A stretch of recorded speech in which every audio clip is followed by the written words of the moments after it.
Hi hello నమస్తే welcome to compete minds presence police యజ్ఞం. మీరందరూ కూడా భవిష్యత్తులో కాబోయే రక్షక భటులు. ఆ విషయం నాకు తెలుస్తోంది. ఎందుకనంటే మీరు పోలీస్ యజ్ఞం చూడడానికి వచ్చిందే ఎస్ఐ పోలీస్ కానిస్టేబుల్ అవ్వడానికి కాబట్టి.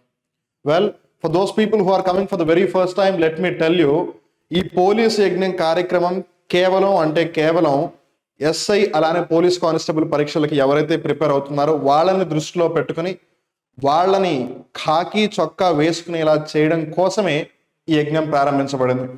సో మరి ఇవాళ పోలీస్ యజ్ఞంలో భాగంగా మనం వేటి గురించి చర్చించబోతున్నాము అంటే, తెలంగాణ రాష్ట్రానికి సంబంధించి ఏదైతే ఎస్ఐ పరీక్ష జరిగిందో మెయిన్స్, దానికి సంబంధించిన జనరల్ స్టడీస్కి సంబంధించిన బుక్లెట్ కోడ్ డికి సంబంధించిన ఏవైతే ప్రశ్నలు ఉన్నాయో వాటిని తెలుసుకునే ప్రయత్నం చేద్దాం. అలానే మీకు ముందుగా ఒక ఇన్ఫర్మేషన్ ఇవ్వాలి, విచ్ ఇస్ మనం ఇప్పుడు 1 నుంచి డిస్కస్ చేయబోతూ ఉన్నాము. బట్ ఆల్రెడీ 101 నుంచి 200 వరకు ఏవైతే ప్రశ్నలు ఉన్నాయో వాటిని మన శివశంకర్ సార్ ఆల్రెడీ క్లియర్ కట్గా ఎక్స్ప్లెనేషన్ చేయడం జరిగింది. మీరు ఆ వీడియోలు కూడా చూడండి. మీరు అనొచ్చు ముందు 101 నుంచి ప్రారంభించారు అని. Well, that was just for few reasons.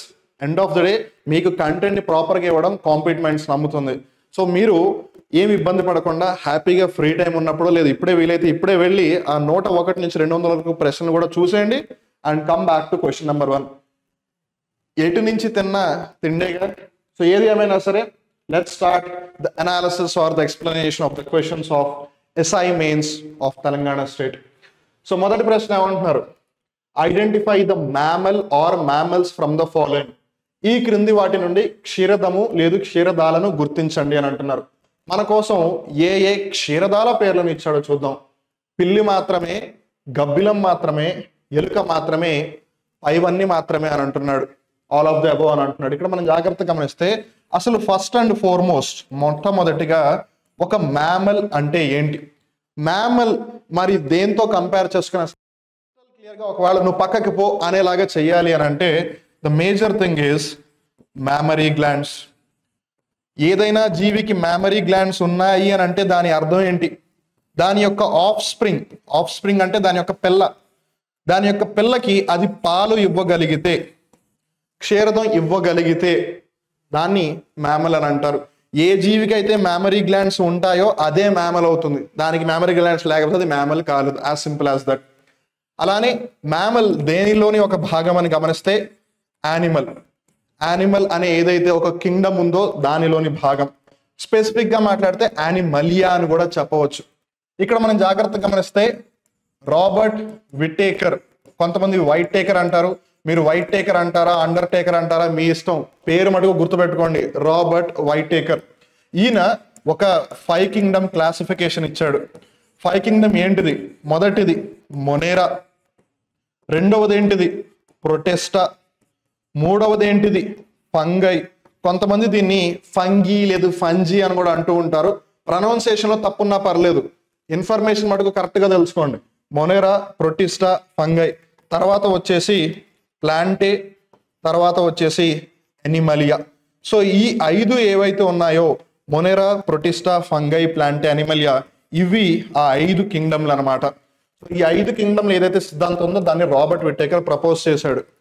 So ఈ 5 కింగ్డమ్లో ఈ అనిమలియాలో కూడా మళ్ళీ డిఫరెంట్ క్లాసెస్ ఉన్నాయి.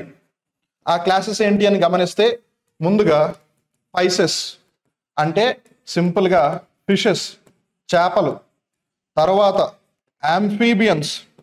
యాంఫీబియన్స్ అంటే ఏంటి, ఉభయచరాలు అంటే కప్పలు, తొండలు లాంటివి. అలానే తర్వాత మనం జాగ్రత్తగా గమనిస్తే రెప్టీలియా అంటే ఏంటి, సరీసృపాలు, పాములు, మొసళ్ళు వంటివి. తర్వాత ఏంటిది ఏవ్స్ అంటే ఏంటి, పక్షులు. అలానే చివరికి వచ్చేసి మ్యామలియా లేదు మ్యామల్స్. సో ఈ మ్యామల్స్ బేసిక్ ఏవైతే ఉన్నాయో మెమరీ గ్లాండ్స్ ఉంటాయి.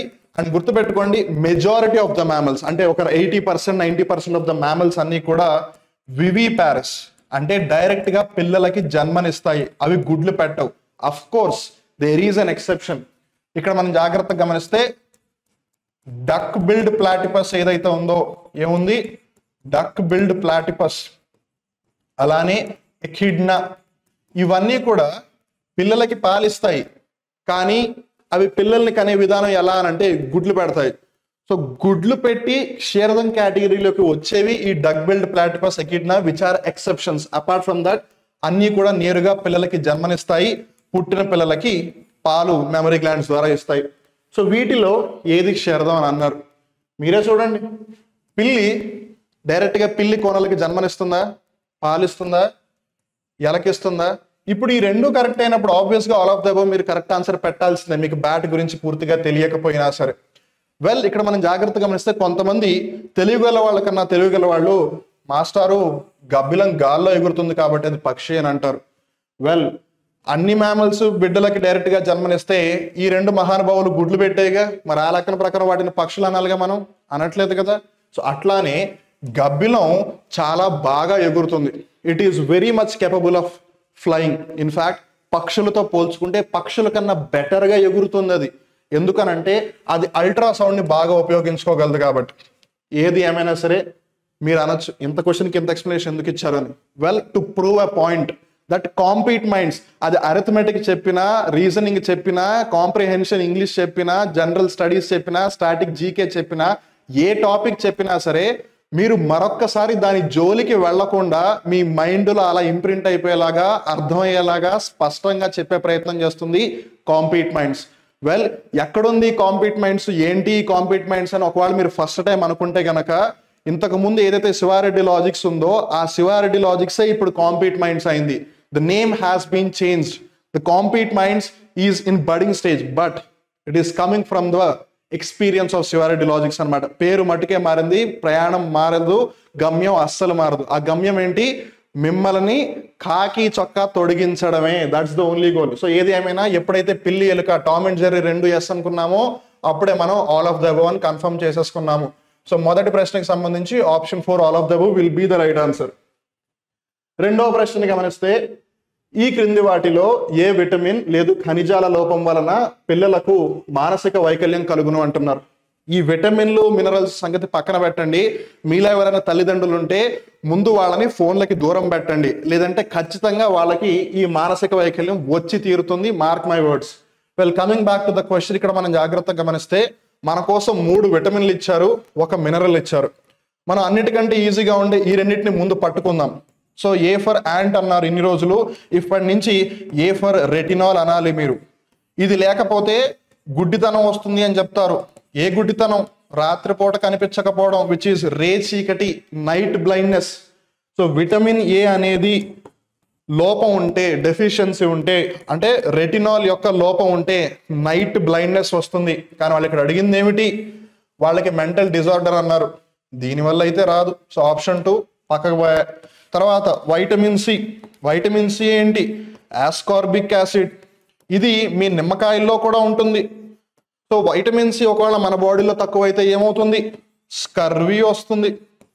ఏమొస్తుంది? స్కర్వీ వస్తుంది. కానీ మానసిక వైకల్యం అయితే రాదు. సో 2, 3 పక్క పక్కన ఉన్న 2 పాయే. ఇక మిగిలింది విటమిన్ B12 అలానే ఐరన్. ఈ 2 మనం లాస్ట్కి ఎందుకు ఉంచుకున్నాము అంటే ఆ రెండిటికి మధ్య ఒక కామన్ ఫ్యాక్టర్ ఉంది.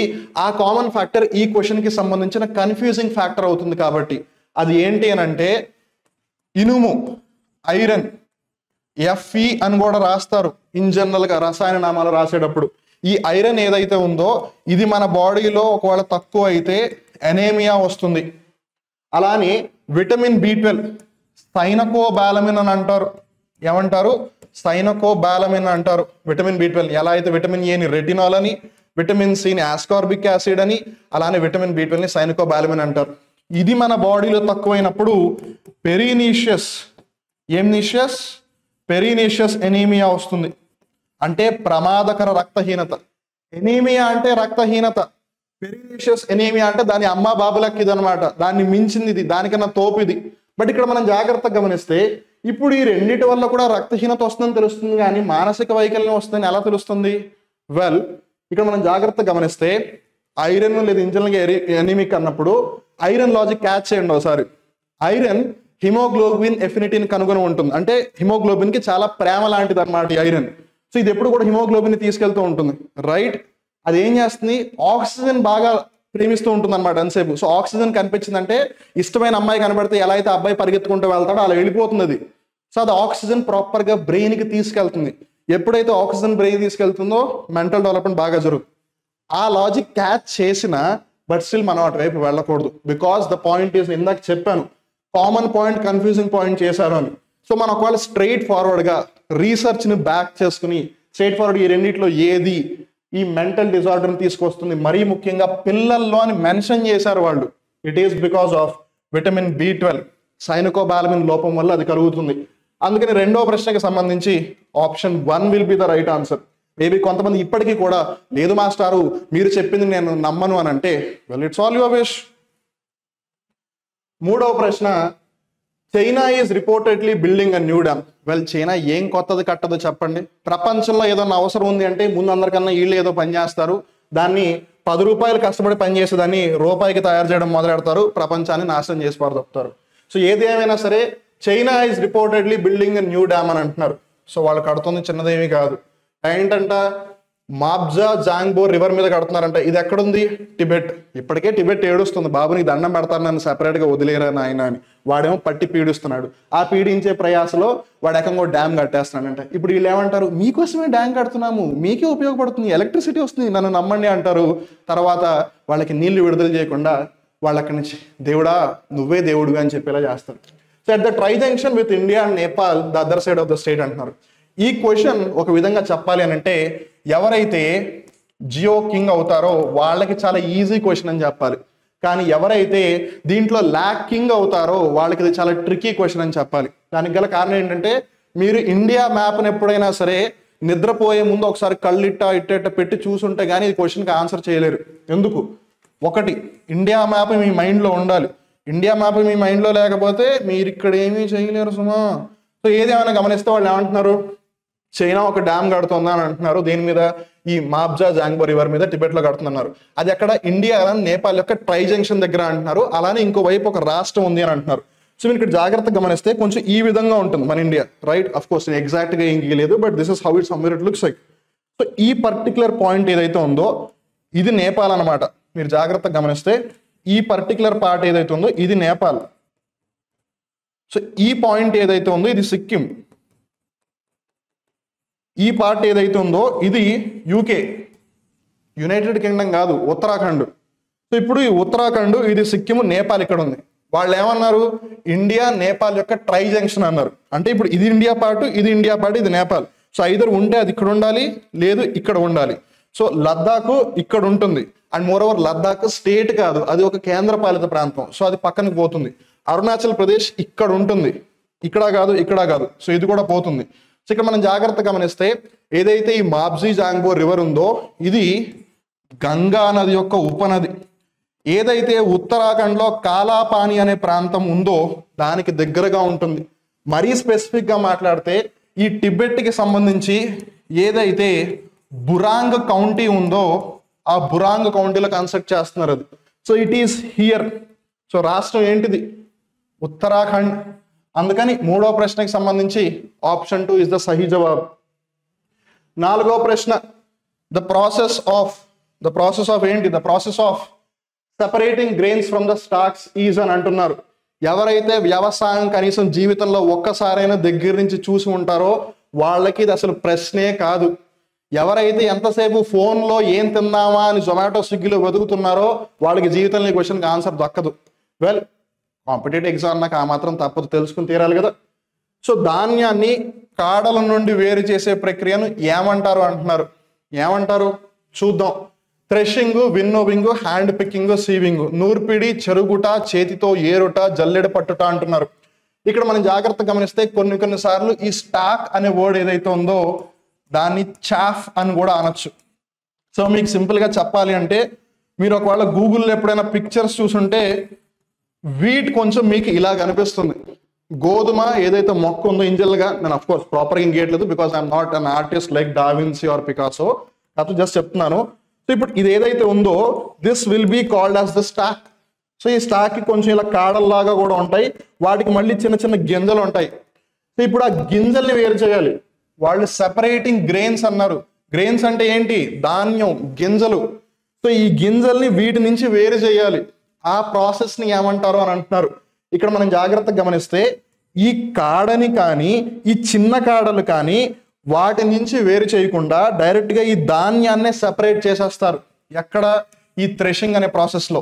వీటి కోసమే ఈ రోజుల్లో థ్రెషర్స్ అనే మెషిన్స్ కూడా వచ్చేసాయి.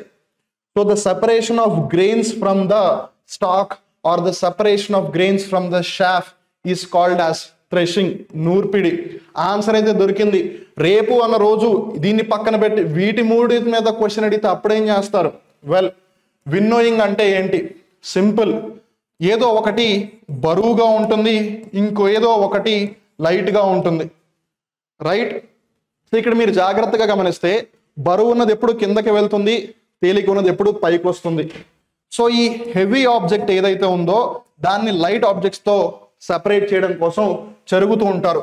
మీరు కనుక ఇళ్లలో చూస్తున్నట్టయితే ఇట్టి అంటుంటూ ఉఫ్ ఉఫ్ అలా వేరు చేస్తూ ఉంటారు. దాన్ని చెరగడం విన్నోయింగ్ అంటారు. హ్యాండ్ పికింగ్ అంటే ఏంటి? చేత్తో ఇలా సెపరేట్ చేయడం, కావాల్సిందని ఇట్లా చేత్తో ఏరి పక్కన పెట్టడం. సీవింగ్ అంటే ఏంటి? ఇక్కడ మనం జాగ్రత్తగా గమనిస్తే డిఫరెంట్ సైజ్ ఆబ్జెక్ట్స్ ఉన్నప్పుడు, అఫ్ కోర్స్ ఇక్కడ వ్యవసాయానికి సంబంధించింది అండ్ ధాన్యానికి సంబంధించింది కాబట్టి వేరు వేరు ఆకారాలు, ఆకారాల కన్నా సైజ్ అని చెప్పచ్చు, ఒకటి చిన్నది ఒకటి పెద్దది ఉన్నప్పుడు చిన్న వాటిని సెపరేట్ చేయాలి అని అంటే జల్లెడ పడుతుంటారు, అంతే కదా? ఇలా ఇలా జల్లెడ పెట్టినప్పుడు చిన్నవన్నీ కూడా కిందకు వచ్చేస్తాయి, పెద్దవన్నీ కూడా పైన ఉండిపోతాయి. సో ఈ విన్నోయింగ్కి సేవింగ్కి డిఫరెన్స్ ఏంటి? ఇదేమో బరువు అయినది తేలికైంది సెపరేట్ చేయడానికి, ఇదేమో పెద్దవి పైనే ఉండి చిన్నవి కిందకు వచ్చేలా చేయడానికి. ఏది ఏమైనా 4వ ప్రశ్నకి సంబంధించి option 1 is the right answer. తర్వాత 5వ ప్రశ్న. ITC limited company opened a new unit in January 2023 to produce biscuits, chips and noodles at blank in Telangana అంటున్నారు. ఇక్కడ మనం జాగ్రత్తగా గమనిస్తే ఈ ఐటీసీ సంస్థ ఏదైతే ఉందో మెదక్ జిల్లాలో, ఏ జిల్లా? మెదక్ జిల్లాలో మనోహరాబాద్ అని ఒక ప్రాంతం ఉంది. ఏం బాదు? మనోహరాబాద్. ఈ మనోహరాబాద్ ప్రాంతంలో 450 కోట్లు ఖర్చు పెట్టి ఒక గ్రీన్ బిల్డింగ్, లేదు గ్రీన్ బిల్డింగ్ అనే బదులు, because it's not proper green building, rather clean ఎనర్జీతో దాన్ని కన్స్ట్రక్ట్ చేయడం అయితే జరిగింది. ఎందుకు? వాళ్ళు రూఫ్ టాప్ సోలార్ని యూజ్ చేస్తున్నారు, రూఫ్ టాప్ సోలార్ ఎనర్జీని యూజ్ చేస్తున్నారు, సౌరశక్తిని ఉపయోగిస్తున్నారు. ఆ సౌరశక్తికి సంబంధించి ఏవైతే సోలార్ ప్యానెల్స్ ఉన్నాయో అవి ఆ ఫ్యాక్టరీ పైన ఎస్టాబ్లిష్ చేశారనమాట. So that is the thing. So వాళ్ళు అడిగింది కూడా అదే. ఎక్కడ అనుకున్నాం? మెదక్ జిల్లాలోని మనోహరాబాద్ అని. ఇక్కడ మనం జాగ్రత్తగా గమనిస్తే ఎక్కడున్నది? ఇక్కడ ఉన్నది. అందుకని 5వ ప్రశ్నకి సంబంధించి option 2 is the right answer. ఒక విధంగా ఇట్స్ స్ట్రైట్ ఫార్వర్డ్ క్వశ్చన్ అని చెప్పొచ్చు. తర్వాత వచ్చేసి 6వ ప్రశ్న. Which village in Telangana has been selected as one of the best tourism village by the UN world tourism organisation for the year 2021? 2021 సంవత్సరానికి ఉత్తమ పర్యాటక గ్రామంగా United Nations world tourism organisation అంటే UN ప్రపంచ పర్యాటక సంస్థ ఎంపిక చేసింది అని అడుగుతున్నారు. ఇక్కడ మనం జాగ్రత్తగా గమనిస్తే ఫస్ట్ అండ్ ఫార్మోస్ట్ ఈ వరల్డ్ టూరిజం ఆర్గనైజేషన్ ఏదైతే ఉందో దీని యొక్క ప్రధాన కార్యాలయం అంటే ఏంటి? Head quarters. దీని యొక్క హెడ్ క్వార్టర్స్ ఎక్కడ ఉంది? మాడ్రిడ్లో ఉంది.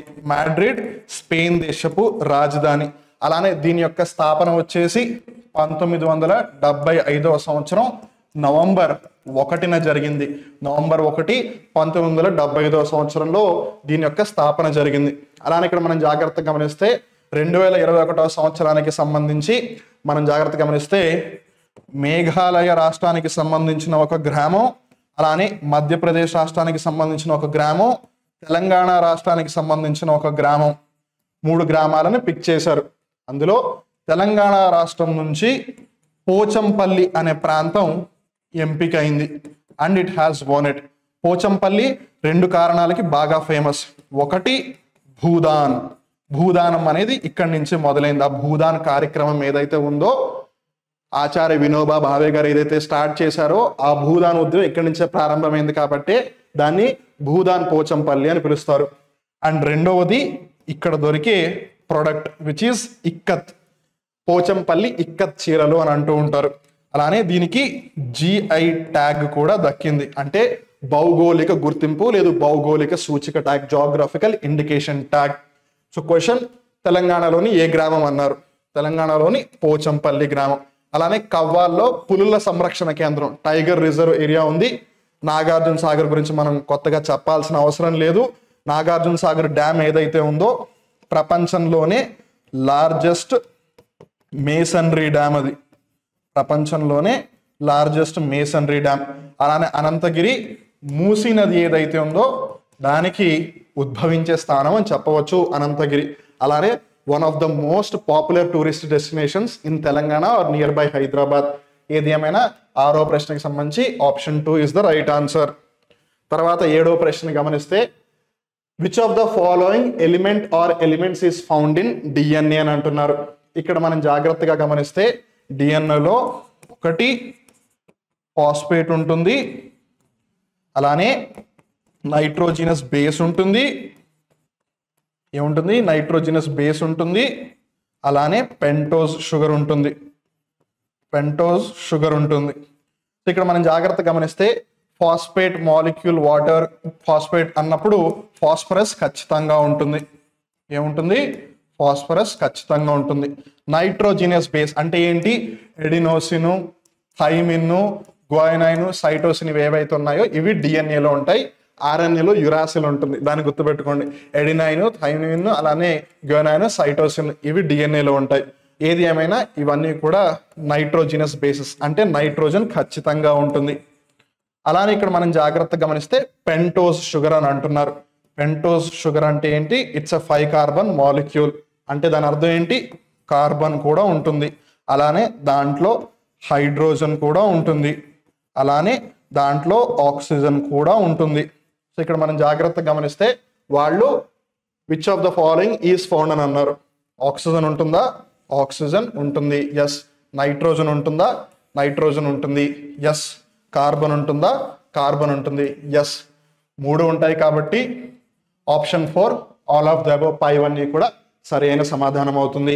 అలానే డిఎన్ఏ యొక్క ఫుల్ ఫామ్ ఏంటి, deoxyribonucleic acid, deoxyribonucleic acid. Second ఇక్కడ ఏదైతే ఉంటుందో అక్కడ ఆక్సిజన్ ఉండదు, అందుకని డిఆక్సీ అనే పేరు మెన్షన్ చేస్తారు. సో డిఆక్సీ రైబో న్యూక్లిక్ యాసిడ్ ఇవన్నీ ఉంటాయి, అందుకని 7వ ప్రశ్నకి సంబంధించి option 4 is the right answer. తర్వాత 8వ ప్రశ్న గమనిస్తే భూభాగాన్ని అంగుళం చేజిక్కించుకునే చైనా వ్యూహమును ఏమని పిలుస్తారు అని అంటున్నారు. Salami slicing, gorilla warfare, strategic hold, disproportionate force. ఇక్కడ మనం జాగ్రత్తగా గమనిస్తే స్ట్రాటజిక్ హోల్డ్ అంటే ఏంటి, ఒక ప్రాపర్ డెసిజన్ తీసుకుని తన యొక్క కంట్రోల్లో పరిస్థితులు ఉండేలాగా చేయడం. అంటే ఫర్ ఎగ్జాంపుల్ లెట్స్ సే మనం ఇందాక చైనా టిబెట్ ఎగ్జాంపుల్ తీసుకున్నాం. ఆ డ్యామ్ కట్టడం మేబీ ప్రస్తుతం టిబెట్కి ప్రాబ్లం అయినా చైనా ఏమని చెప్పచ్చు, ఈ డ్యామ్ వల్ల మీరు వ్యవసాయం చేసుకోవచ్చు, నీరు స్టోర్ చేసుకోవచ్చు అని ఏదో ఒకటి చెప్పచ్చు. అలా చెప్పడం వల్ల మేబీ టిబెట్ వాళ్ళు ఆ మాటకి ఒప్పేసుకుని లొంగిపోవచ్చు కూడా. అలా లొంగిపోయినప్పుడు యాజ్ లాంగ్ యాజ్ ఈ డ్యామ్ ఉన్నంత కాలం చైనా వాళ్ళు టిబెట్ వాళ్ళని వాళ్ళు గుప్పెట్లో పెట్టుకుంటారు. ఇది జస్ట్ మీకు అర్థం అవడం కోసం చెప్తున్నా. అట్లా ప్రాపర్గా ఒక స్ట్రాటజీ, ఒక విధానాన్ని తీసుకువచ్చి దాని ఆధారంగా వాళ్ళు పవర్ని గుప్పెట్లో పెట్టుకుంటున్నారు. దాన్ని వ్యూహాత్మక నిలువరింపు, కావాలని ఆలోచించి ఒక విధానంతో చేస్తున్నారు అనమాట. This is something like let's say 9 వికెట్లు పడిపోయాయి, ఇద్దరు బ్యాటింగ్ చేస్తున్నారు. ఈ బ్యాట్స్మెన్ బ్యాటింగ్ చేస్తున్నాడు. ఇప్పుడు ఈ బ్యాట్స్మెన్కి అసలు బ్యాటింగ్ రాదు, ఈ బ్యాట్స్మెన్ ఏమో సూపర్ బ్యాట్స్మెన్ అనమాట. కానీ ఇప్పుడు ఈ టీం బ్యాటింగ్ చేసే టీం ఓడిపోవాలంటే ఫీల్డింగ్ టీం లేదా బౌలింగ్ టీం ఏం చేయాలి, ఈ పర్సన్ని బ్యాటింగ్ రాకుండా చేయాలి. అలానే రన్అట్ చేయాలన్నా ఈ పర్సన్ అవుట్ చేయడానికి ప్రయత్నిస్తారు, ఈ పర్సన్ వదిలేసి, right. So it's like A strategy అలా అనమాట. అలానే డిస్ప్రపోర్షనేట్ ఫోర్స్, అసమానమైన బలం అంటే ఏంటి, ఎంతైతే అవసరం ఉందో ఆ అవసరాన్ని మించి ఒకవేళ పవర్ ఉపయోగిస్తే, లెట్స్ సే ఫర్ ఎగ్జాంపుల్ మనతో సమానంగా ఉన్న ఒక వ్యక్తికి మనం బలం ఉపయోగించాలంటే అర్థం ఉంది, ఇద్దరు సమానంగా ఉన్నారు కాబట్టి ఎంతో కొంత ఎక్కువ బలం ఉపయోగించకపోతే అవతల వాడు ఓడిపోడు. కానీ మనం పిల్లల మీద బలం ఉపయోగిస్తే ఎలా ఉంటుంది, అది బల ప్రదర్శన అని అంటారు, రైట్. పిల్లల మీద ఎందుకురా బల ప్రదర్శన చేస్తున్నావు అని అంటారు. దాని అర్థం ఏంటి, వాళ్ళ దగ్గర ఎలాగో బలం ఉంది అండ్ పిల్లలు ఎలాగో తిరిగి కొట్టలేరు, వాళ్ళ మీద పవర్ యూజ్ చేయడం. సో అలా ఎప్పుడైతే చేస్తామో దాన్ని డిస్ప్రపోర్షనేట్ ఫోర్స్ అంటారు, అసమానమైన బలం. ఎందుకంటే పిల్లలు ఎదుర్కోలేరు కదా, వాళ్ళు ఫైట్ చేయలేరు తిరిగి, దట్ ఈస్ ద థింగ్. అలానే గెరిల్లా యుద్ధం, ఇదేంటిది, చిన్న చిన్న సమూహాలు ఎప్పుడైతే ఒక పెద్ద సమూహానికి ఎదురుకుండా ఫైట్ చేయాల్సిన పరిస్థితి వస్తే వాళ్ళు ఆబ్వియస్లీ ఫైట్ చేయలేరు, బికాస్ ఓడిపోతారు. ఒకవైపు 500 మంది ఉండి ఇంకోవైపు 10,000 మంది ఉంటే ఫైట్ చేయడం చాలా కష్టం. అఫ్ కోర్స్ చాలా రేర్ ఇన్స్టెన్సెస్ లో జరిగాయి. మీరు ఫర్ ఎగ్జాంపుల్ హిందీలో ఏదైతే కేసరి అనే సినిమా వచ్చిందో దాన్ని మీరు జాగ్రత్తగా గమనిస్తే కనుక అలాంటి ఒక కాన్సెప్ట్ మీద విచ్ ఇస్ రియల్ థింగ్ చూడండి, వీలైతే బాగుంటుంది సినిమా. ఏది ఏమైనా అది చాలా రేర్ గా జరుగుతుంది, ఉన్నది తక్కువ మంది అయినా ఎక్కువ మందితో ఫైట్ చేయడం అనేది. బట్ ప్రతిసారి అలా జరగదు కదా. సో అప్పుడు చిన్న చిన్న సమూహాలు ఏం చేస్తాయి, దాక్కుని ర్యాపిడ్ అటాక్స్ చేస్తాయి. అంటే తెలియకుండా వాళ్ళు వస్తారు, ఒకళ్ళనిద్దరు కొట్టేసి చంపేసి వెళ్ళిపోతారు. వాళ్ళు రియాక్ట్ అయ్యి ఓహో ఇది జరిగింది అనుకునే లోపే ఎంతో కొంత నష్టం చేస్తుంటారు. అలా పలుమార్లు చేస్తూ ఉంటారు అనమాట. దాన్ని గొరిల్లా వార్ఫేర్ అంటారు. ఛత్రపతి శివాజీ మహారాజు గారు అవ్వచ్చు, అల్లూరి సీతారామరాజు గారు అవ్వచ్చు, వీళ్ళందరూ కూడా ఈ గొరిల్లా వార్ఫేర్ టాక్టిక్స్ లో బాగా ప్రామినెంట్ పీపుల్ అని చెప్పచ్చు. బట్ ఏది ఏమైనా Chinese strategy of grabbing land inch by inch అని అంటారు. దాన్ని ఏమంటారు, సలామీ స్లైసింగ్ అని అంటారు. స్లైసింగ్ అంటే ఏంటి, ముక్కలుగా కోయడం అని అర్థం. బట్ సలామీ స్లైసింగ్ అంటే ఏంటి, లెట్స్ సే ఫర్ ఎగ్జాంపుల్ ఇది ఒక భూభాగం, ఒక పర్సన్ ఇటున్నాడు, ఒక పర్సన్ ఇటున్నాడు, ఈ భూభాగం వీళ్ళిద్దరికీ సంబంధించినది కాదు. లెట్స్ సే వీడు అతి తెలియగలవాడు అనుకుందాం, వీడు మంచివాడు. వీడు అన్నాడు అరే ఇది మన ఇద్దరిది కాదు కదా, సో నీది నువ్వు చూసుకుని నేను చూసుకుంటాను, ఇది మనం ఇలానే వదిలేద్దాము అని. కానీ వీడు మంచివాడైతే కాదు, కానీ అతి తెలియగలవాడు. అందుకని వీడు ఏం చేస్తాడు, రోజు కొంచెం ముందుకు వస్తూ ఉంటాడు. వీడు ఏమనుకుంటాడు, ఆ ఏదోలే టైం పాస్ అటు ఇటు వస్తున్నాడులే, రేపో మాపో వాడు తిరిగి వెళ్ళిపోతాడు అని. వీడు ఎలాగో వదిలేస్తాడు కదా, వాడు ఇంకా కొంచెం ముందుకు వస్తూ ఉంటాడు. వీడు సర్లే ఏముందిలే, వాడు అతి తెలియగలవాడు కదా, ఏదో చేస్తూ ఉంటాడులే, మనం మంచి వాళ్ళం కదా వదిలేస్తూ ఉంటాడు. రేపో మాపో సడన్ గా వచ్చి సగం ఆక్రమించేసి ఈ సగం మొత్తం నాది, ఎందుకంటే ఇన్ని రోజుల నుంచి నేను ఇక్కడే ఉంటున్నాను అని అంటాడు. అప్పుడు అది వీడిదైపోతుంది. వీడు మంచోడు కాబట్టి వీడు సుప్రీంకోర్టుకి వెళ్ళినా ఏమీ చేయలేకపోతాడు. వాళ్ళు సుప్రీంకోర్టు అని నేను జస్ట్ ఊరికే జోక్గా చెప్పాను. సో అట్లా ఏదైతే కొంచెం లాక్కునే ప్రయత్నం ఉందో దాన్నే సలామీ స్లైసింగ్ అంటారు. ఇది వార్తల్లోకి ఎందుకు వచ్చింది అని అంటే X-CDS officer, chief of defence staff ఎవరు, బిపిన్ రావత్ గారు. దురదృష్టవశాత్తు ఒక హెలికాప్టర్ ఘటనలో ఆయన మరణించారు. బిపిన్ రావత్ గారు ex chief of defence staff. ఆయన ఈ మాట అన్నారనమాట, సలామీ స్లైసింగ్ అని. సో దీన్ని బట్టి మీకు ఏమర్థం అవుతుంది, కేవలం పర్సన్స్ ఇన్ న్యూస్ కాదు, వాళ్ళు ఏ విధంగా మాట్లాడుతున్నారు, ఏ విధమైన పదాలు ఉపయోగిస్తున్నారు అనేది కూడా మీరు ఫోకస్ చేసి తీరాలి. అలానే చైనా ఈ విధానం 2 చోట్ల యూజ్ చేసింది ఆల్రెడీ. ఒకటి ఢోక్లాం భూటానా సరిహద్దుల దగ్గర, రెండవది దక్షిణ చైనా సముద్రం సౌత్ చైనా సీ దగ్గర. సో ఈ 2 ప్రాంతాలని కూడా మెల్లిమెల్లిగా కబ్జా చేసుకుని తన యొక్క స్పియర్ ఆఫ్ ఇన్ఫ్లుయెన్స్ ఏదైతే ఉందో దాన్ని పెంచుకునే ప్రయత్నం అనమాట. స్పియర్ ఆఫ్ ఇన్ఫ్లుయెన్స్ అంటే ఇప్పుడు మనం జాగ్రత్తగా గమనిస్తే నాటో ఉంది, NATO North Atlantic Treaty Organization. నాటోలో ఎక్కువ దేశాలు ఐరోపా ఖండంలో ఉన్నాయి, యూరోప్లో ఉన్నాయి. అటువైపు ఉన్నవి ఓన్లీ యుఎస్ఏ అలానే కెనడా, 2 పెద్ద దేశాలు కానీ 2 ఉన్నాయి. ఇటువైపు దేశాలు ఎక్కువగా ఉన్నాయి. So total as of now 32 దేశాలు ఉన్నాయి మనం 2024 పరంగా మాట్లాడుకుంటే. సో ఆ లాజిక్ ప్రకారం 2 దేశాలు పక్కకి తీసేసిన 30 దేశాలు ఆబ్వియస్లీ పవర్ చూపించగలగాలిగా. కానీ majority of the countries America ఏది చెప్తే అదే చేస్తాయి. ఇన్ఫాక్ట్ మోస్ట్లీ అన్ని కంట్రీస్ అదే పని చేస్తాయి. దాని అర్థం ఏంటి, ఈవెన్ దో దూరం ఎక్కువగా ఉన్నా అమెరికా ఒక్కటే అయినా సరే స్టిల్ మిగిలిన 31 దేశాలు అమెరికా చెప్పింది వినగలుగుతుంది అంటే దాని యొక్క ఇన్ఫ్లుయెన్స్ చాలా ఎక్కువ దూరం ఉంది అని. దాన్నే స్పియర్ ఆఫ్ ఇన్ఫ్లుయెన్స్ అని అంటారనమాట.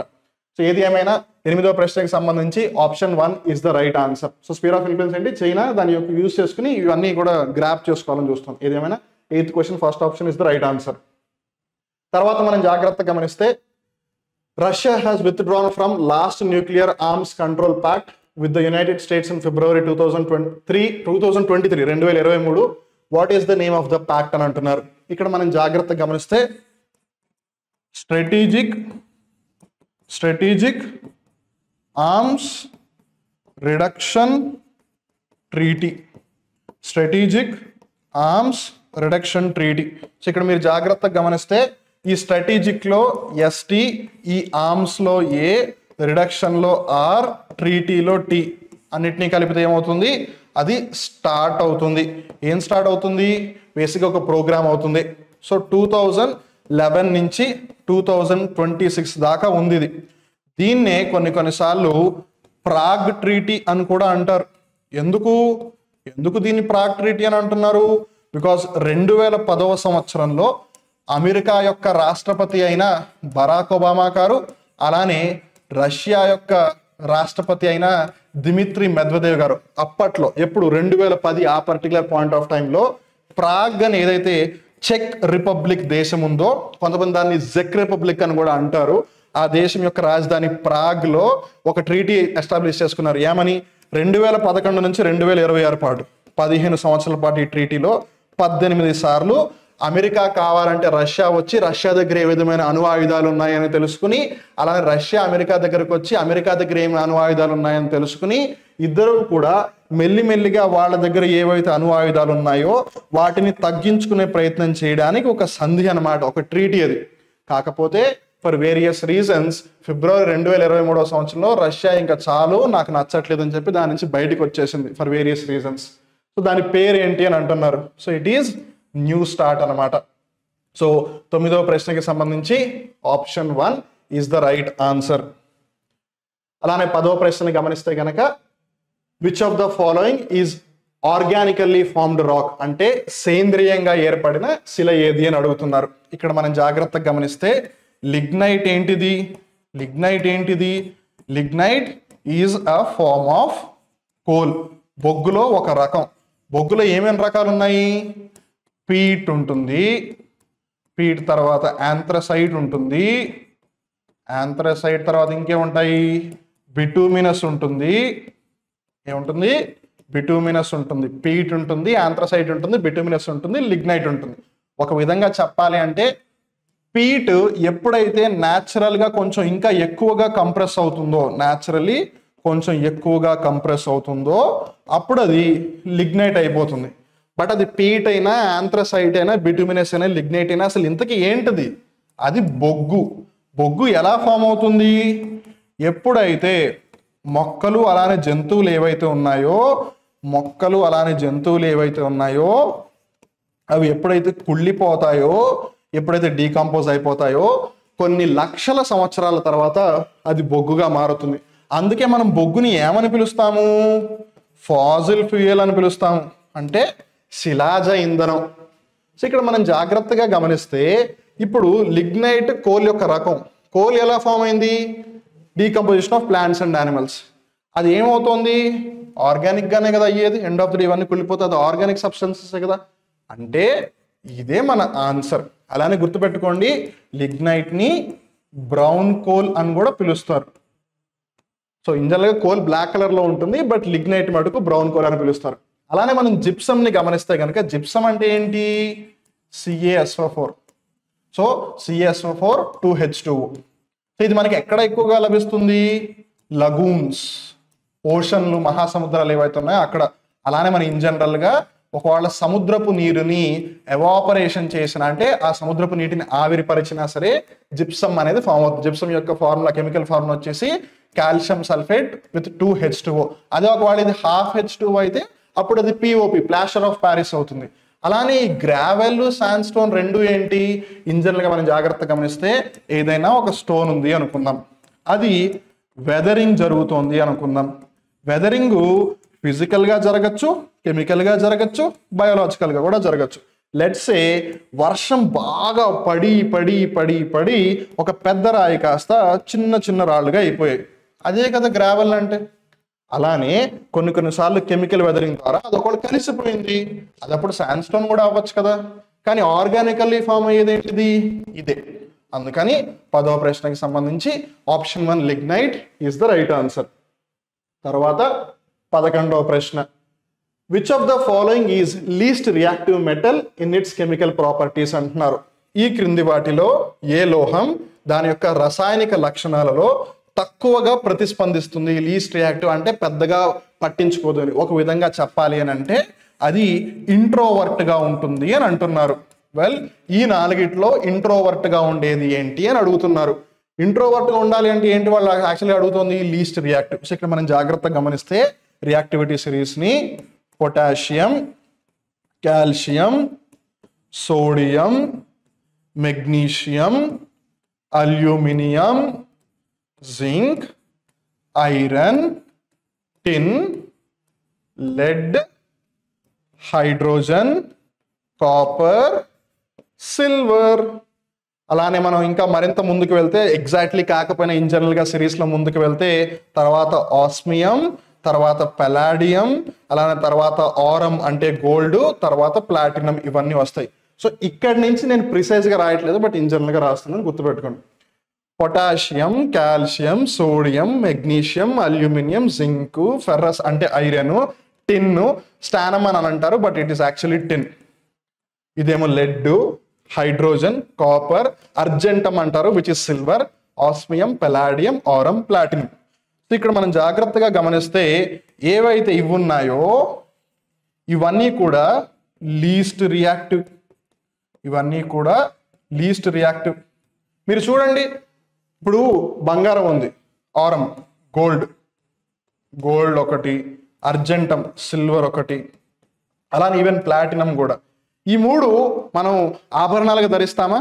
అందరం ధరిస్తాం కదా, పిల్లలు, మహిళలు, పురుషులు అందరూ ధరిస్తారు కదా, ఉంగరాలు, గొలుసులు, వడ్డానాలు అని చెప్పి.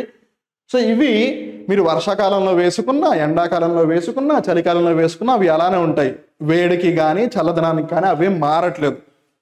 కానీ ఇవి చూడండి, ఇప్పుడు ఉదాహరణకి సోడియం ఉంది. అఫ్కోర్స్ సోడియం అంటే ఉప్పు కాదు, సోడియం క్లోరైడ్ అంటే ఉప్పు.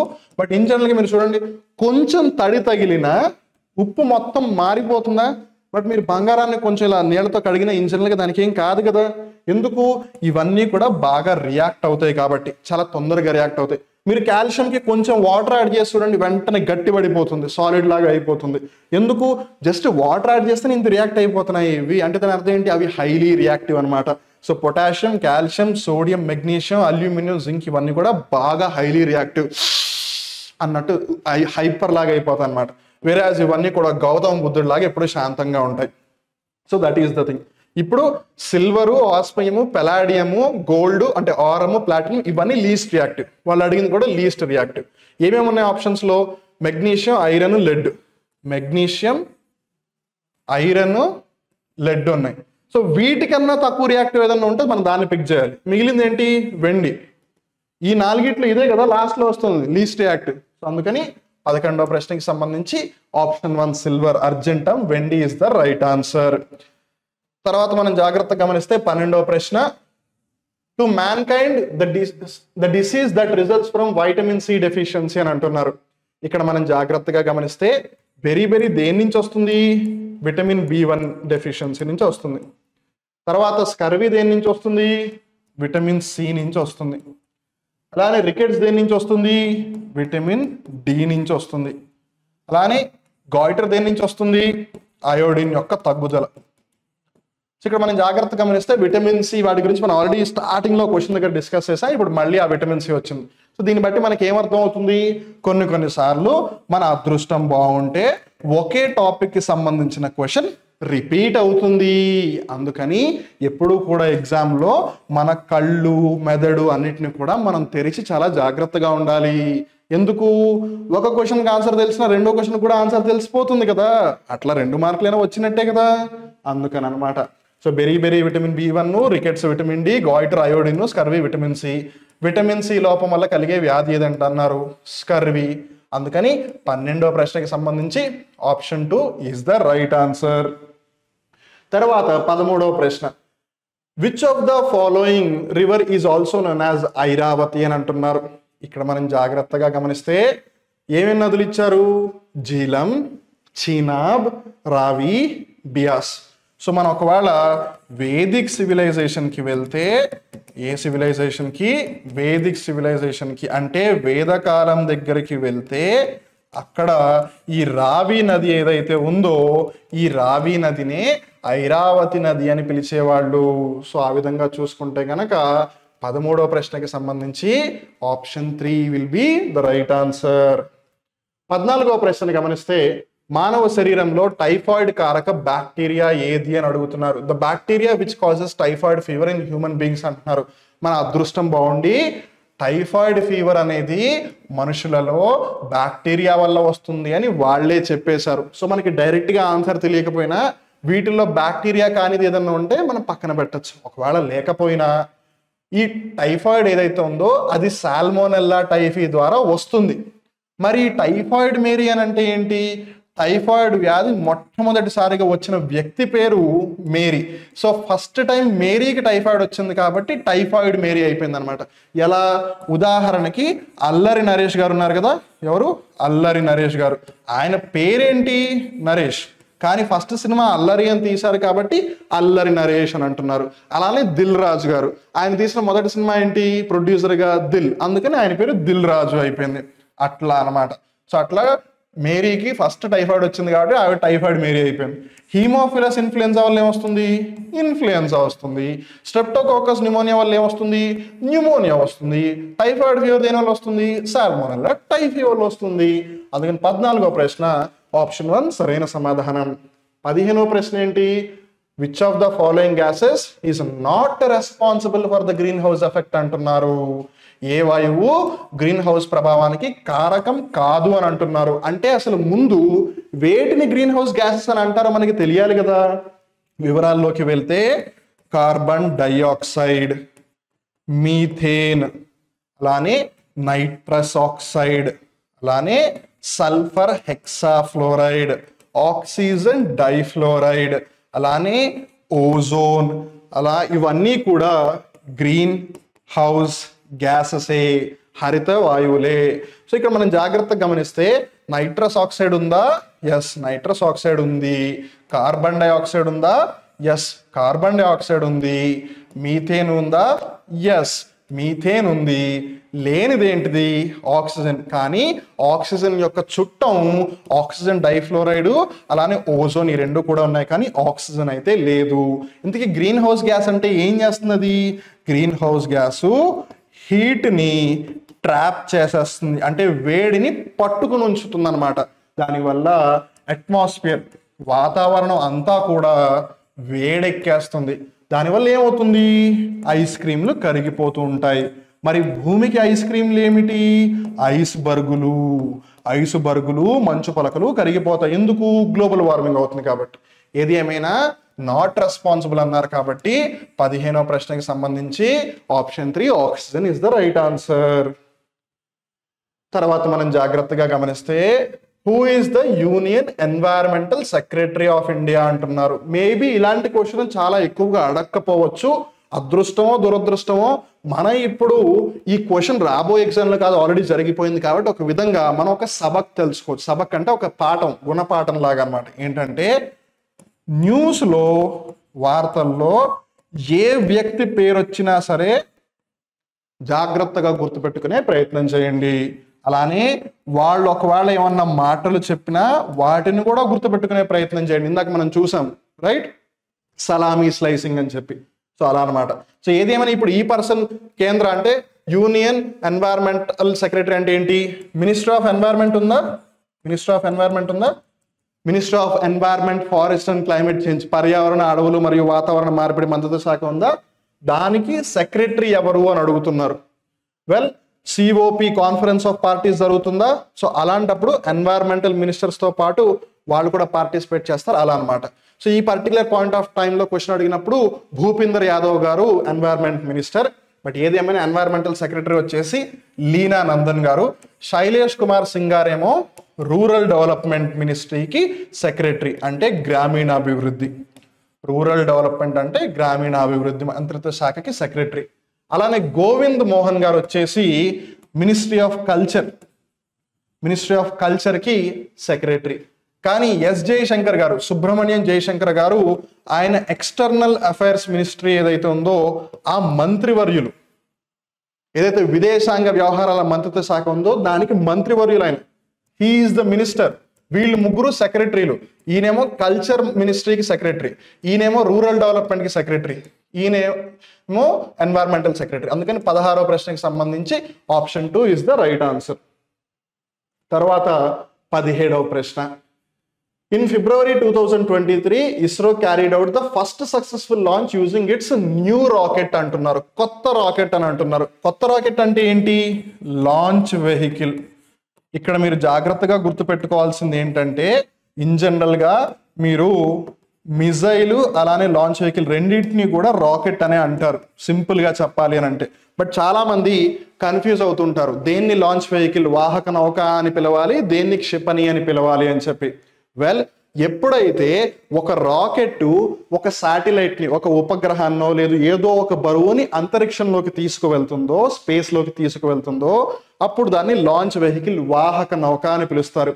అలానే ఎప్పుడైతే అదే రాకెట్ ఒక వార్ హెడ్ని తీసుకెళ్తుందో, అంటే ఒక బాంబు లాంటిది ఏదో ఒక పేలుడు పదార్థం కానీ ఏదో ఒకటి తీసుకెళ్తుందో, అప్పుడు దాన్ని మిజైల్ అని అంటారు. క్లియర్? సో ఇప్పుడు వాళ్ళు ఇక్కడ ఇస్రో అని అంటున్నారు. ఇస్రో అంటే ఏంటి? స్పేస్కి సంబంధించింది. సో లాంచ్ వెహికల్ గురించి అడుగుతున్నారు. సో ఇక్కడ ఆప్షన్స్లో ఆబ్వియస్గా అన్ని లాంచ్ వెహికల్ ఇచ్చారు కాబట్టి కన్ఫ్యూజన్ లేదు. బట్ ఒకవేళ మిజైల్ పేరు ఇచ్చినట్టయితే మీరు ఎలిమినేట్ చేసి ఉండవచ్చు. అలానే జిఎస్ఎల్వి, పిఎస్ఎల్వి ఇవన్నీ ఎప్పటి నుంచో ఉన్నాయి. అలానే స్క్రామ్ జెట్ ఇంజిన్, టీడీ అంటే ఏంటి? Technology demonstrator. కానీ స్క్రామ్ జెట్ ఏంటిది? It's an engine. అది లాంచ్ వెహికల్, రాకెట్టో కాదు. ఆ రాకెట్లో ఉపయోగించేది ఒకటి. కానీ వాళ్ళు ఏమన్నారు? Launch using it's new rocket అన్నారు. ఈ రెండు ఎప్పటి నుంచి ఉపయోగిస్తూ ఉన్నారు? This is the new one. In fact 750 మంది బాలికలు కలిసి ఏదైతే ఆజాదీ శాట్ని తయారు చేశారో దాన్ని లాంచ్ చేయడం జరిగిందనమాట.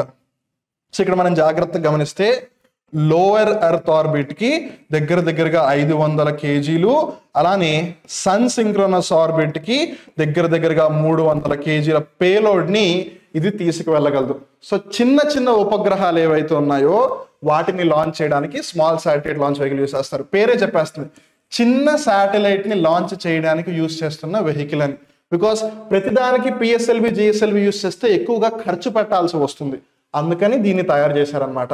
సో అందుకని 17వ ప్రశ్నకి సంబంధించి option 1 small satellite launch vehicle is the new one. గుర్తుపెట్టుకోండి, ప్రస్తుతం ఇస్రో దగ్గర 4 లాంచ్ వెహికల్స్ ఉన్నాయి. మనం 2024 ఎక్కడున్నాం? జూలైలో ఉన్నాం. 2024 జూలై అప్పుడు మాట్లాడితే 4 లాంచ్ వెహికల్స్ ఉన్నాయి మన దగ్గర. ఏంటివి? ఒకటి పిఎస్ఎల్వి, ఇంకోటి జిఎస్ఎల్వి, ఇంకోటి LVM-3, ఇంకోటి ఎస్ఎస్ఎల్వి. 2023 ఫిబ్రవరిలోనే టెస్ట్ చేశారు కదా, మనం 2024లో కదా ఉంది. So PSLV, GSLV, LVM-3, SSLV. ఇది స్మాల్ శాటిలైట్ లాంచ్ వెహికల్. ఇది పోలార్ శాటిలైట్ లాంచ్ వెహికల్. ఇది జియోసింక్రనస్ శాటిలైట్ లాంచ్ వెహికల్. దీన్ని ఇస్రో యొక్క వర్క్ హార్స్ అని కూడా పిలుస్తారు. బికాస్ ఇస్రో ఎక్కువ శాటిలైట్లు ఈ లాంచ్ వెహికల్ యూస్ చేసి చేపట్టింది. అలానే ఇది launch vehicle module 3, launch vehicle module 3 LVM-3 అంటే. ఏదేమైనా 17వ ప్రశ్నకి సంబంధించి option 1 is the right answer. 18వ ప్రశ్నని గమనిస్తే sunlight can be turned directly into electricity by using అని అంటున్నారు. ఇక్కడ మనం జాగ్రత్తగా గమనిస్తే మెకానికల్ ఎనర్జీని ఎలక్ట్రికల్ ఎనర్జీగా కన్వర్ట్ చేయాలి అని అంటే, మెకానికల్ ఎనర్జీని ఎలక్ట్రికల్ ఎనర్జీగా కన్వర్ట్ చేయాలంటే ఏసీ డైనమో ఉంటే సరిపోతుంది. అలానే ఎలక్ట్రికల్ ఎనర్జీని మెకానికల్ ఎనర్జీకి కన్వర్ట్ చేయాలి అని అంటే యాంత్రిక శక్తి నుండి విద్యుత్ శక్తిని తయారు చేయాలంటే ఏసీ డైనమో అంటే ఆల్టర్నేటింగ్ కరెంట్ డైనమో ఉంటే చాలు. విద్యుత్ శక్తి నుంచి యాంత్రిక శక్తిని తీసుకురావాలి అని అంటే ఎలక్ట్రిక్ మోటార్ ఉంటే చాలు. విద్యుత్ శక్తితో నడిచే ఒక మోటార్ ఉంటే చాలు. ఉదాహరణకి ఫ్యాన్. ఇప్పుడు ఫ్యాన్ తిరుగుతుంది కదా గాలి రావడానికి, సో అది ఎలక్ట్రిసిటీని యూజ్ చేసుకుంటుంది అలా అనమాట. కానీ ఇక్కడ వాళ్ళు ఏమడిగారు? సన్లైట్ను ఉపయోగించి దాన్ని ఎలక్ట్రిసిటీగా కన్వర్ట్ చేయాలి. సో లైట్ని ఉపయోగించి ఎలక్ట్రిసిటీని తయారు చేయాలి. ఇక్కడ మనం జాగ్రత్తగా గమనిస్తే fuel cells, galvanic cells, electrolytic cells, photovoltaic cells. Electrolytic cells ఏం చేస్తాయి? కెమికల్ ఎనర్జీని యూజ్ చేసుకుని ఎలక్ట్రిసిటీని ప్రొడ్యూస్ చేస్తాయి. బట్ ఫోటోవోల్టాయిక్ సెల్స్, ఫోటో అంటే ఏంటి? ఫోటో అంటే లైట్. సో వోల్టాయిక్ అంటే ఒక విధంగా వోల్టేజ్. సో లైట్ని యూజ్ చేసుకుని వోల్టేజ్ జనరేట్ చేస్తేనే కదా పొటెన్షియల్ డిఫరెన్స్ వచ్చి ఎలక్ట్రాన్స్ ఫ్లో అయ్యేది. ఎలక్ట్రాన్స్ ఫ్లో అయితేనే కదా ఎలక్ట్రిసిటీ వచ్చేది. సో సన్లైట్ని యూజ్ చేసుకుని ఎలక్ట్రిసిటీ ప్రొడ్యూస్ చేసేది ఏంటిది? Photovoltaic cells. దీన్ని ఇన్ షార్ట్ PV సెల్స్ అని కూడా పిలుస్తారు. ఇవే కదా మన సోలార్ ప్యానల్స్ లో ఉపయోగించేది.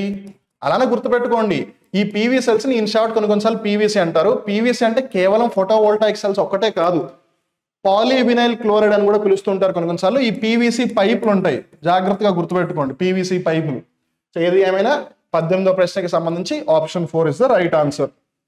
తర్వాత మనం జాగ్రత్తగా గమనిస్తే the temperature at which gold melts is అని అంటున్నారు. సో ఇక్కడ మనం జాగ్రత్తగా గమనిస్తే the temperature at which gold melts is అని అంటున్నారు. గోల్డ్ యొక్క మెల్టింగ్ పాయింట్ ఎంత అని. 1064 degrees is the melting point of gold అనమాట. అలానే టంగ్స్టన్ ఏదైతే ఉందో దీనిది హైయెస్ట్ మెల్టింగ్ పాయింట్, అంటే అంత ఈజీగా కరగదు. ఇది మెల్టింగ్ పాయింట్ ఎంత ఎక్కువగా ఉంటే అంత తొందరగా ఇది కరగదు. దీని దగ్గరగా 3344 డిగ్రీల సెల్సియస్ ఎంతో ఉంటుంది. తర్వాత మనం జాగ్రత్తగా గమనిస్తే రేనియం ఏమో హైయెస్ట్ బాయిలింగ్ పాయింట్. అలానే హీలియం ఏమో lowest melting point, lowest boiling point. ఇది ఈజీ. మెల్టింగ్ పాయింట్ పరంగా, బాయిలింగ్ పాయింట్ పరంగా రెండిట్లోనూ లోయెస్ట్ ఏంటిది? హీలియం. హైయెస్ట్ మెల్టింగ్ పాయింట్ టంగ్స్టన్ది, హైయెస్ట్ బాయిలింగ్ పాయింట్ రేనియంది. ఈ టంగ్స్టన్ ని ఒకప్పుడు బల్బ్ ఏదైతే ఉండేదో వాటిలో ఫిలమెంట్ గా ఉపయోగించేవాళ్ళు. మీరు కనుక జాగ్రత్తగా అబ్జర్వ్ చేస్తే ఇలా ఉండి ఆ బల్బ్ ఇలా ఉన్నప్పుడు ఇలా ఒక వైరింగ్ ఉండి ఇటు ఉండేది. ఆ ఫిలమెంట్ ఏదైతే ఉందో దాన్ని ఈ టంగ్స్టన్ తో తయారు చేసేవాళ్ళు అనమాట. ఎందుకు? ఈ బల్బు వెలిగి ఎంత వెలిగినా ఆ వేడికి ఇది మెల్ట్ అయ్యేది కాదు. ఎందుకు? ఇంత టెంపరేచర్ యాడ్ నుంచి తీసుకొచ్చేది. అందుకని అనమాట. ఏదేమని ఇక్కడ గోల్డ్ అడిగారు కాబట్టి 19వ ప్రశ్నకు సంబంధించి option 1 is the right answer. తర్వాత 20వ ప్రశ్న గమనిస్తే 2022 సంవత్సరంలో తెలంగాణ జీవశాస్త్ర రంగం ఆదాయాల విలువ సుమారు ఎంత? The income of the life sciences sector in Telangana was worth around how much in 2022 అంటున్నారు. సో ఇక్కడ మనం జాగ్రత్తగా గమనిస్తే ఏమవుతుంది? ప్రతి సెక్టర్ కూడా ఎంతవరకు అర్న్ చేయగలుగుతోంది అనేది మనం తెలుసుకోవాలి. అంటే మనం ఎకానమీ మీద కూడా ఫోకస్ ఎక్కువగా పెట్టాలి. Primary sector, secondary sector, tertiary sector, agriculture and allied sector, manufacturing sector, service sector.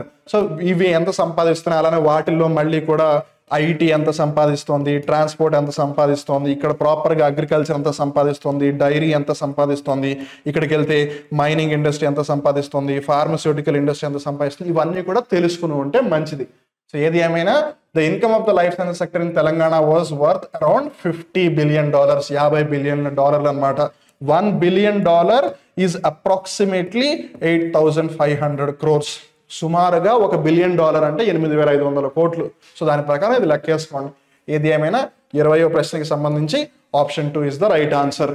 So ఇక్కడితో ఇవాల్టి మనం ఏదైతే డిస్కషన్ ఉందో అది ముగుస్తుంది అనమాట. సో ఇక్కడ మనం జాగ్రత్తగా గమనిస్తే పోలీసు యజ్ఞానికి సంబంధించి తెలంగాణ రాష్ట్ర పోలీసు SI మెయిన్స్ పరీక్ష ఏదైతే జరిగిందో 9 ఏప్రిల్న 2023వ సంవత్సరంలో దానికి సంబంధించి బుక్లెట్ కోడ్ D ఏదైతే ఉందో దానికి సంబంధించిన 20 ప్రశ్నలు మట్టుకే మనం ఈ వీడియోలో డిస్కస్ చేసాం.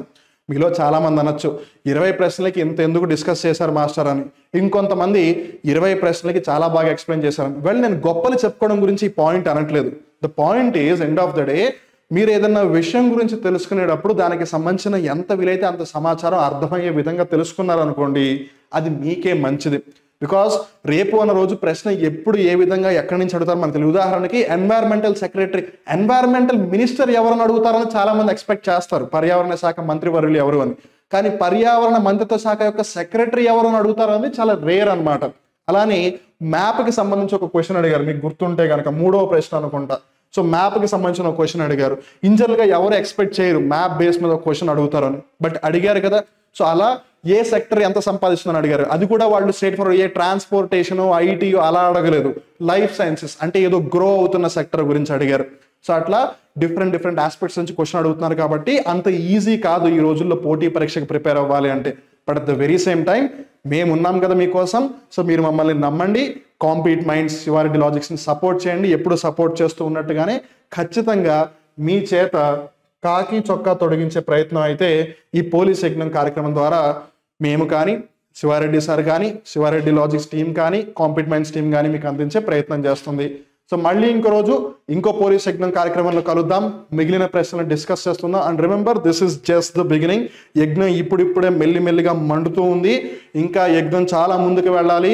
ఆ యజ్ఞంలో ఎన్నో భాగాలు ఉన్నాయి, ఎన్నో చాప్టర్ల అధ్యాయాలు ఉన్నాయి. వాటన్నిటిని కూడా ప్రాపర్గా పూర్తి చేసి మీ చేత యూనిఫామ్ తొడిగిద్దాం. అప్పటి వరకు keep supporting compete minds Shiva Reddy logics team. ఛానల్ని సబ్స్క్రైబ్ చేసుకోవడం మటుకు మర్చిపోవద్దు. వీలైతే ఈ వీడియోని లైక్ చేయండి, వీలైతే మీ ఫ్రెండ్స్ అందరికి కూడా షేర్ చేయండి. దీని మీద మీ ఫీడ్బ్యాక్ని కింద కామెంట్ సెక్షన్లో చెప్పండి. అప్పటి వరకు నేను మీ వివేక్. Tata bye bye.